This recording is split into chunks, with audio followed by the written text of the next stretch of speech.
the champagne to the beer there. Cheers. Thank you. It's been some time since I've drank a beer out of a pop-top champagne Intimidator bottle.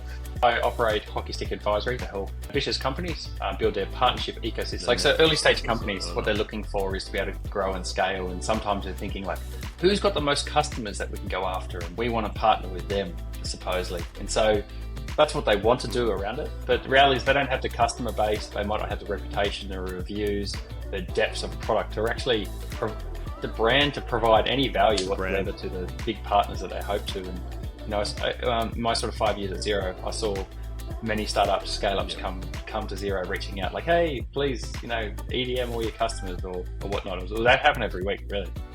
But they're not sort of considering the big picture around what they actually bring to the table. They haven't established trust. They haven't established their core value proposition. They haven't established how Xero or others can win.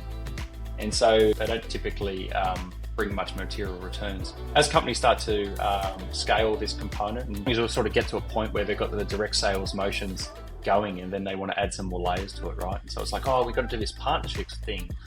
Usually they might put on a partner manager at that point, usually someone in sales or around it, or bring someone in with some experience to try and add another layer around it outside of growing their, selling more to their customer base direct to go with it. And so the typical model I see in market is they grow into having the need to have a partnerships team or a partnerships manager or someone to look at it as the partnerships that may have probably organically grown, and it might be like the CEO or the founder's mate or someone he used to work with, or some guy there. But something starts to build some momentum, and it could be like this thing, but they don't really know. But they need someone on it full time, and so that's how companies typically go down that path, rather than intentionally doing it by design.